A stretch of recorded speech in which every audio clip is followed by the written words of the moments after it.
कळवण अभोना रस्ता की मृत्यूचा सापडा, खड्ड्यांमुळे नागरिक हैराण, विद्यार्थ्यांचे हाल अन शेतकऱ्यांचा वाढला खर्च।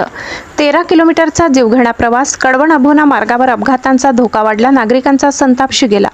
कळवण तालुक्यातील पश्चिम पट्ट्याला जोडणारा महत्त्वाचा कळवण अभोना मुख्य रस्ता सध्या अक्षरशः मृत्यूचा सापळा बनलाय। सुमारे 13 किलोमीटरच्या या मार्गावर ठिकठिकाणी पडलेल्या मोठमोठ्या खड्ड्यांमुळे वाहन चालक, शेतकरी, विद्यार्थी आणि सर्वसामान्य नागरिकांना मोठा त्रास सहन करावा लागत आहे। खड्डे चुकवताना दुचाकी आणि चारचाकी वाहन चालकांना जीव धोक्यात घालून वाहन चालवावे लागत आहे। विशेषतः रात्रीच्या वेळी आणि पावसाळ्यात त्या खड्ड्यांचा अंदाज येत नसल्याने अपघातांचा धोका अधिक वाढलाय। अनेक दुचाकीस्वार किरकोळ तसेच गंभीर अपघातांचे बळी ठरले असून वाहनांचेही मोठे नुकसान होत आहे। अभोणा हे तालुक्यातील महत्त्वाचे कृषी केंद्र असल्याने येथे दररोज कांदा बाजारासाठी ट्रॅक्टर, पिकअप, ट्रक आणि इतर मालवाहू वाहनांची मोठ्या प्रमाणात वर्दळ असते। त्यामुळे रस्त्याची अवस्था आणखी खराब होत असून वाहतूक कोंडीची समस्या निर्माण होत आहे। दरम्यान परिसरातील अनेक गावातील विद्यार्थी शिक्षणासाठी रोज कळवण येथे ये-जा करतात। खराब रस्त्यामुळे शालेय बस, खाजगी वाहने आणि एसटी बस यांना वेळेत पोहोचणे कठीण होत आहे।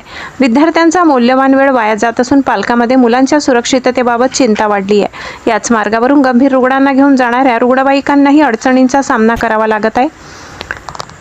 साईड पट्टीचा अभाव आणि रस्त्यावरील खड्ड्यांमुळे अनेकदा रुग्णवाहिका वाहतूक कोंडीत अडकून पडत असल्याची माहिती नागरिकांनी दिली। पूर्वी अवघ्या 20 मिनिटात पूर्ण होणारा कळवण अभोना प्रवास आता तब्बल 45 मिनिटापासून 1 तासापर्यंत वेळ घेत आहे। त्यामुळे इंधनाचा अपव्यय, वेळेची नासाडी आणि आर्थिक नुकसान वाढत आहे।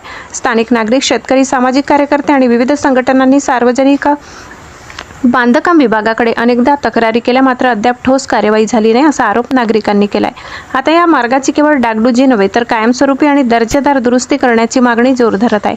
आमदार नितीन पवार यांनी या गंभीर प्रश्नाकडे लक्ष देऊन तातडीने निधी उपलब्ध करून रस्त्याचे काम मार्गी लावावे अशी अपेक्षा नागरिक व्यक्त करत आहेत। मुख्य संपादक चेतन हिरेसह खुशाल देवरे, कळवण।